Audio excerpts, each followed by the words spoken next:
un ministre s'est confié à moi l'autre jour en me disant il y a tellement le fait que les usines d'eau minérale se sont multipliées et qu'ils vendent au prix relativement bas a diminué beaucoup de maladies.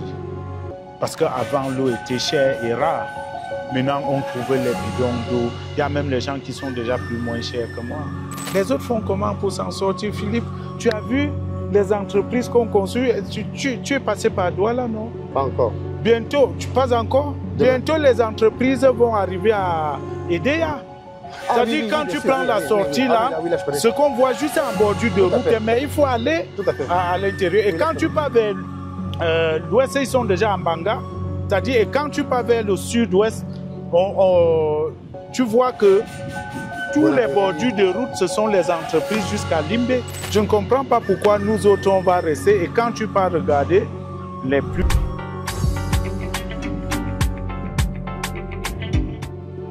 Pas beaucoup comme les nationaux. Au Cameroun, spécialement, parce qu'il y a certaines générations qui se sont beaucoup battues, qui sont en train de se battre. Ils entrent aussi dans l'industrie. Mais il y a beaucoup d'expatriés, beaucoup, avec des gros capitaux.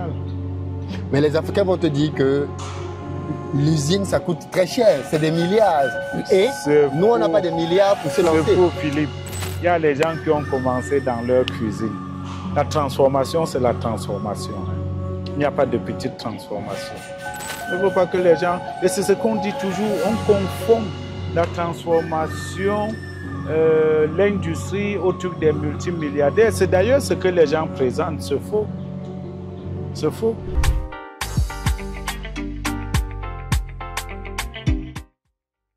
Bonjour Philippe. Comment ça va? Bien, et toi? Ça va très bien. Bertin, aujourd'hui, ça fait combien d'années que tu es dans l'industrie? À peu près? À peu près. Alors, 2014. 2014. Ouais. Ça fait 11 ans. 11 ans, voilà. 11 ans que tu es dans l'industrie. Quand même, 11 ans. Ça fait beaucoup d'années quand même. Mais la production a commencé en fin 2015. Fin 2015. Voilà. Donc même là, 10 ans. Je crois en 2025, au moment où on tourne cette vidéo. Okay. En 10 ans d'expérience dans l'industrie, Bertin, honnêtement, dans un pays comme le Cameroun, avec tout ce que l'on sait comme difficulté qu'il peut y avoir ici, est-ce que c'est une aventure que tu regrettes ou que tu recommandes à d'autres de faire aussi? Philippe, tu parles du regret. C'est les questions. Non, s'il fallait refaire, j'allais le faire. Hein. Je referais la même chose 10 000 fois. Je ne regrette pas. Que ce soit au Cameroun ou en Afrique où on dit que c'est difficile, Philippe. Toi-même, on a grandi ensemble au Cameroun. On a vu à l'époque, il y avait Source Tanguy. Oui. C'était l'unique. Ils mettaient même à l'époque dans les cartons de 12. Ça se vendait dans les pharmacies. Aujourd'hui, il y a à peu près 20 sociétés qui font l'eau minérale au Cameroun. Il y avait une seule cimenterie au Cameroun à l'époque, Cimencam. Aujourd'hui, on en compte 9. Je ne sais pas si vous me comprenez, Philippe. Je peux citer comme ça. À l'époque, on ne parlait même pas. La minoterie, c'était au port. On appelait quoi? Il y avait une seule minoterie au port à Douala.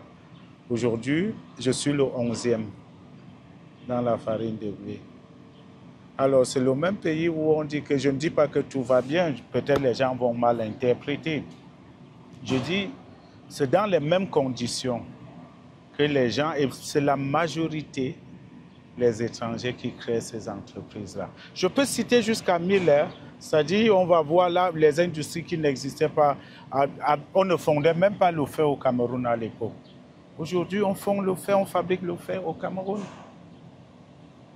Aujourd'hui, on fait les bus au Cameroun. On monte les bus de A à Z au Cameroun. Dans les mêmes conditions qu'on dit non, il ne faut pas entreprendre, il ne faut pas... Est-ce que là, j'attends, Philippe? Déjà, l'énergie que j'avais il y a 10 ans derrière, quand j'entrais dans l'entrepreneuriat, dans l'industrie, je n'ai même plus cette énergie. Alors, tu vas attendre combien d'années? Nous, les Africains, on doit se réveiller, Philippe. L'affaire, là, ce n'est pas pour les autres, c'est pour nous. Nous aussi, on peut faire.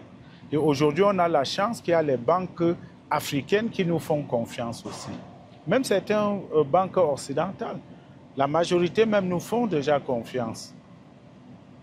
Donc nous, on doit se lancer dans l'industrie. La transformation est importante.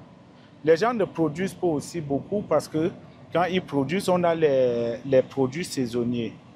Et quand il n'y a pas la transformation, lui, il ne peut pas écouler ça pendant la saison.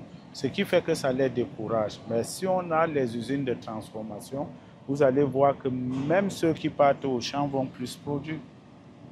Je ne regrette pas, Philippe. Je ne veux pas dire que ça a été facile ou bien que ça rapporte des milliards et des milliards. Ça nourrit son homme. Mais c'est ce que nous devons faire pour le continent. Je ne regrette pas. En termes d'industrie, l'Afrique est très en retard par rapport aux autres continents. C'est pour ça d'ailleurs que même quand on fait des usines ici, il faut aller acheter les machines ailleurs. Mais les gens de la diaspora, qui sont souvent ceux qui ont les moyens, et parfois même la connaissance, parce qu'ils ont travaillé dans de grandes entreprises en Europe, ont peur de venir investir dans leur propre pays. Toi-même, tu avais cette peur quand tu nous as raconté ton histoire. Oui. Au début, tu disais que tu ne reviens plus jamais au Cameroun pour investir. Mais c'était l'erreur, Philippe. On a peur. Ça veut dire que d'autres ont plus confiance à notre continent que nous. Hein, Philippe, il faut voir. Mais je me réjouis parce qu'au Cameroun, ce n'est pas la même chose. Par exemple, je fais dans le raffinage d'huile. Il est vrai que les costauds sont les expatriés. Mais sur 13 usines de raffinage au Cameroun, 2 seulement appartiennent aux expatriés. Les 11 autres aux Camerounais. Les savonneries, on en compte 25, puisque j'en fais aussi dedans. Il n'y a que 2 qui appartiennent aux expatriés. Le reste, c'est les Camerounais. Comment ils font pour s'en sortir? Je ne sais pas si vous me comprenez. Oui. Quand on parle d'eau minérale, il n'y a qu'une qui appartient au grand groupe des brasseries là, et 2, il y a un Chinois aussi dans la chaîne et un Libanais. Le reste je crois, 8 autres, ce sont les nationaux. Comment ils font? On juge de loin. Je n'ai pas dit que c'est facile. Je n'ai pas dit que tout est mer. Bon, les autres font comment pour s'en sortir, Philippe? Tu as vu les entreprises qu'on construit? Tu es passé par Douala, non? Pas encore. Bientôt, pas encore? Bientôt, les entreprises vont arriver à Edea. C'est-à-dire, quand tu prends la sortie, là, ce qu'on voit juste en bordure de route, mais il faut aller à l'intérieur. Et quand tu pars vers l'ouest, ils sont déjà en Banga.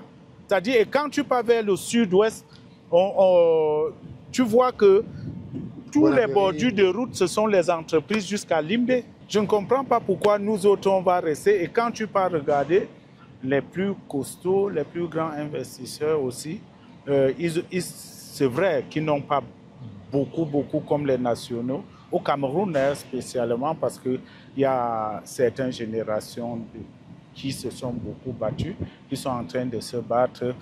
Ils entrent aussi dans l'industrie.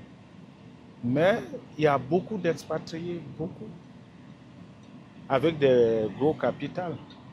Mais les Africains vont te dire que l'usine, ça coûte très cher, c'est des milliards.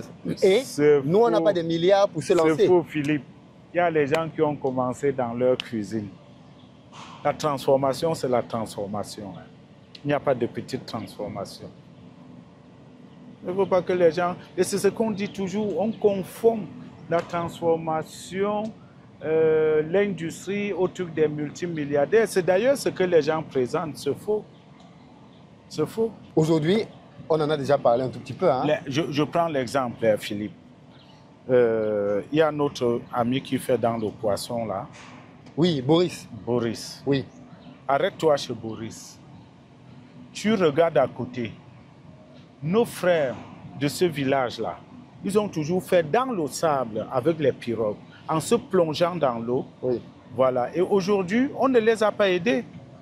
On ne les a pas formés dans l'industrie. Aujourd'hui, les Chinois sont arrivés. Boris est témoin. J'étais là. Ils ont ramassé les vieux trucs.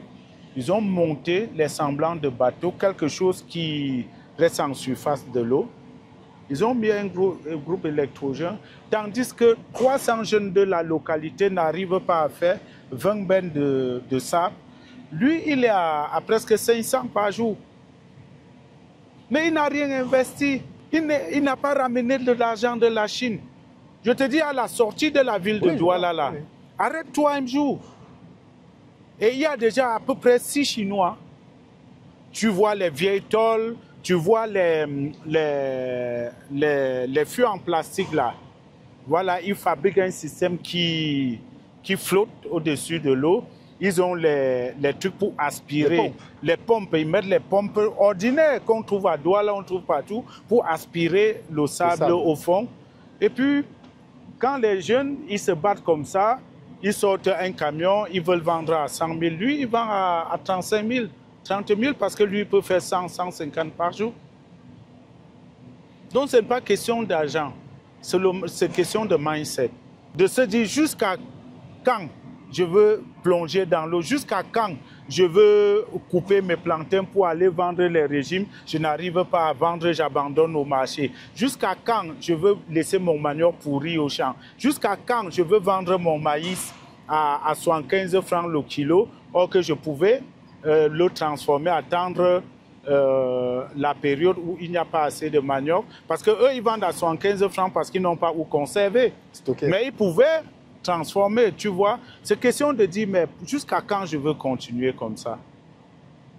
Est-ce qu'il n'y a pas un moyen de le faire? Ce n'est pas tellement d'argent. On peut commencer petit. Mais quand tu commences petit, rêve grand. Et les banques accompagnent, Philippe. Le banquier aime ce genre d'histoire. Tu commences petit et il te voit évoluer. Tu es leur bon client parce que tu connais tout dès la base. Tu es le plus bon client de la banque que celui qui monte un projet à l'étranger. Il vient juste leur raconter que ouais, je veux. Non, lui, il préfère celui-là qui a commencé par faire quelque chose à la cuisine, par transformer même les produits de son champ, par faire... Ils aiment ce profil-là. Et beaucoup de personnes ne savent pas ça. Ces gens-là qui ont les grandes entreprises, l'histoire dit même que celui, le leader au Cameroun aujourd'hui, était arrivé, il vendait les téléphones. Hein, Philippe? Il est arrivé au Cameroun, il vendait les téléphones. Aujourd'hui, c'est lui le leader au Cameroun. Sur beaucoup de plans même. Je ne sais pas si vous me comprenez, c'est question de mindset. Il faut qu'on se réveille. Et puis qu'on ne nous fasse pas peur. Oui, l'Afrique, oui. Surtout les gars de la diaspora, ils ont de l'argent, ils ont l'expérience. Alors, moi, je veux te proposer un défi. Est-ce que tu penses qu'avec 10, 15 000 euros, tu peux, à Back to Africa, expliquer aux gens comment ils peuvent se lancer avec un tel budget pour créer une petite unité de transformation? Chacun, peu importe le montant, 10, 15, c'est déjà beaucoup. Déjà après beaucoup. Aussi, hein, après Philippe, ça dépend aussi. S'il veut monter un truc où il est en Europe, quelqu'un doit gérer tout ça là. Même les 10 millions là ne suffisent pas à la personne qui va gérer d'établir les bases. Mais si tu es là toi-même, parce qu'il y a les business qu'on peut gérer de loin et les business qu'on gère soi-même. Pour les débuts, il faut être là. Ça faisait longtemps que je ne dormais plus dans ma case de passage au champ. Mais depuis 1 mois, je dors là. Pourquoi? Parce que je veux... Oui, juste parce que je veux changer de système. Il faut être là pour mieux comprendre. Quand tu veux passer à 24 heures sur 24, ce sont les équipes qui ne sont pas habituées à le faire. Ce sont les gens qui travaillent plus à la tâche. Ce sont les gens qui n'étaient pas habitués au quart. Vous comprenez un peu, au shift. Et donc, il faut maintenant se déplacer, venir rester avec eux. Toi-même voir les difficultés. Parce que de loin, l'usine de transformation de manioc n'est pas la même chose qu'une raffinerie ou une savonnerie ou une usine de jus ou d'eau minérale. Vous comprenez un peu. Donc, il faut toi-même, parce que quand tu es à 6000 km et que le gars te dit que voilà les difficultés que je rencontre. Par exemple, ici, on ne calcule pas la paye de la même façon qu'on calcule à Yaoundé. Les gars sont bloqués. Ils disent qu'ils aiment le travail à la tâche. Donc, il faut maintenant convertir ce travail à la tâche en heure. Oui. Lui dit que, OK, si tu fais ça, on calcule, on arrive à trouver un terrain d'entente pour dire que, OK, tes 8 heures là correspondent à ça. Mais si tu fournis plus d'efforts, comme tu le dis, ça veut dire que tu seras plus payé. Mais on te veut 8 heures au travail, mais maintenant on va le calculer à la tâche comme tu veux. C'est différent. Partout, il y a les... Oh, que ceux de Yaoundé sont habitués à travailler par heure. Ici, au champ, c'est très difficile. Imagine quelqu'un qui est de loin, qui est en Europe, aux États-Unis. Lui, il a la culture qu'on paye par heure. Mais son gérant qui est ici va beau expliquer que non, sur le terrain, on ne veut pas, on ne comprend pas, les gars ne comprennent, il va se dire qu'il ne comprend rien. Donc, il y a les business qu'on peut faire de loin et les business qu'on doit être là pour le faire. Tout à fait. Mais, comme je dis toujours, on ne peut pas abandonner de l'autre côté quand ça n'a pas encore mordu ici. Donc, c'est pour ça que moi, j'ai l'habitude de dire que Back to Africa, c'est une démarche longue. C'est progressif. Voilà, quand on dit Back to Africa, ça ne veut pas dire que le soir, tu ramasses femmes et enfants, tes valises, tu te retrouves en Afrique comme ça avant de penser ce que tu vas faire. Certaines réussissent comme ça, mais c'est trop risqué. Jusqu'à présent, on a parlé de 11 ans, non? Oui, je suis toujours dans mon process de retour au Cameroun, même comme j'ai déjà dans les... On a parlé du champ où actuellement, depuis un mois, on a près de 500 employés. Mais je suis toujours en train de rentrer en Afrique. Je ne suis pas encore complètement rentré. Il faut que les gens comprennent ça aussi, parce que beaucoup de gens regrettent, parce que tout d'un coup, un matin, ils disent « Ok, c'est bon, je rentre ». Ils ne s'organisent pas. Ils ne préparent pas les enfants, ni la femme, ni lui-même. Il ne comprend pas encore le système fiscal, l'administration, comment les choses se passent. Et dès qu'il a tout abandonné, il arrive, il trouve un seul problème, il lâche prise. Donc, au fait, ce n'est même pas un problème. Tout à fait. Parce qu'il faut en parler aux autres pour qu'ils te disent que non, ce que tu appelles problème là n'est pas un problème. Regarde comment régler ce genre de problème ici. Peut-être en Europe ou aux États-Unis ou au Canada, ça se gère de cette façon, mais ici, c'est plutôt de cette manière qu'on règle ce genre de problème. Oh, lui, il a déjà lâché prise. Oh, s'il commençait petit à petit, il s'organisait, il n'allait pas vite lâcher prise. Et du coup, il est dégoûté, même s'il repart encore en Europe, il a l'opportunité de rentrer, il ne rentre plus.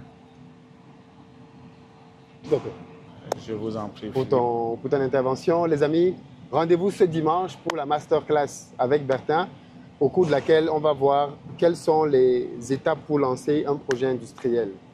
Et si vous voulez que Bertin vous forme, si vous voulez discuter avec lui, il est à Back to Africa cette année, les 11 et 12 octobre, au Palais des Congrès à Paris. Vous avez le lien pour réserver vos tickets et surtout prendre les masterclass parce qu'à Back to Africa, on a des présentiels, des keynotes qu'on fait devant tout le monde, mais après on a des interventions qui se font dans des salles dédiées. Donc Bertin aura une keynote et 2 interventions dans les salles dédiées et on est encore en train de voir ce qu'il va partager. Mais je veux qu'il partage sur des usines qu'on peut lancer moins cher. Concrètement, l'eau minérale, le savon, enfin, pas le savon. Il n'y a plus que ça. Pourquoi tu parles toujours d'eau minérale? Mais je suis fier, Philippe. Attends, Philippe, je suis très fier. Pourquoi? Parce que la majorité de mes concurrents aujourd'hui au Cameroun disent toujours, mais c'est vous qui nous avez motivés. C'est nous qui nous avez poussés à ça. Et ça me fait plaisir de voir ça. Depuis qu'on avait parlé de ça à Back to Africa une fois, on a dit qu'avec même en faisant l'eau en sachet ou en bonbonne, avec 15 000 $ ou 25 000 $, mais je peux te rassurer, va sur le marché de Yaoundé. Il y a même certains de mes concurrents qui sont entrés carrément avec les 12 litres comme moi. Mais ça me fait plaisir. Il y a de la place pour tout le monde. Tout à fait. Il y a de la place pour tout le monde. Tout à fait. Et un ministre s'est confié à moi l'autre jour. en me disant, il y a tellement le fait que les usines d'eau minérale se sont multipliées et qu'ils vendent au prix relativement bas a diminué beaucoup de maladies. Parce qu'avant, l'eau était chère et rare. Maintenant, on trouvait les bidons d'eau. Il y a même les gens qui sont déjà plus moins chers que moi. Donc, c'est rare de voir une famille qui boit encore l'eau de robinet. C'est une bonne chose. C'est une bonne chose. C'est ce que nous, on souhaite pour notre continent. Oui, mais ce serait bien qu'on ait l'eau potable au robinet. Jusqu'à l'arrière-pays. C'est notre souhait. Pas qu'à Yaoundé. Voilà, c'est notre souhait. Jusqu'à l'arrière-pays. Donc, les amis, vous l'avez entendu vous-même. Je ne vais donc plus citer les usines parce que quand je dis eau mine, je dis eau parce que beaucoup de gens me demandent. Non, même on n'est pas obligé de faire dans ce que je fais. Il y a d'autres choses que je vois, d'autres choses qui passent même beaucoup sur le marché. Sauf que nous, tu connais les multitudes de projets qu'on a, que je suis en train de faire. Après un temps, il faut se concentrer sur certaines choses et laisser d'autres. Mais sinon, ce sont des très bons projets. Il y a beaucoup de projets, on va en parler. Ce n'est que le début. Back to Africa, et on va beaucoup parler aussi des méthodes de financement. Qu'est-ce qu'on gagne en allant vers nos États respectifs avec les moyens comme les exonérations et autres. Au départ, je ne savais pas que c'était énorme. Je ne m'en sortais pas sur le marché, mais je ne comprenais pas pourquoi. Tu vois, donc, c'est une chose aussi de se lancer dans l'industrie, mais c'est une autre chose de connaître comment se lancer. Ne pas perdre comme Bertin Tchofo a perdu pendant presque 8 ans. Oui, parce que quand on voit les gains que tu fais maintenant, tu as perdu des centaines de millions. Hein. Oui, voir les milliards au départ. Mais il fallait juste aller vers les autorités, signer quelques documents et puis voilà. Donc on va entrer en détail dans ça. Déjà lors de la masterclass, on va même, je pense que ma keynote à Paris, je veux faire ce que les autres ne font pas. Je veux aller, je ne prendrai pas les exemples comme ça. Je veux utiliser mes propres documents. Tes propres chiffres. Mes propres chiffres, mes propres contrats. Mes exonères pour démontrer, c'est énorme. La valeur que tu gagnes. C'est-à-dire, c'est énorme la différence. Pas ce que tu gagnes, c'est-à-dire ce que tu dépenses en moins. Oui, voilà, c'est gagné. Mais on en parlera lors de la masterclass. Rendez-vous à Back to Africa avec Bertin. Allez, Philippe. Merci beaucoup. Ciao.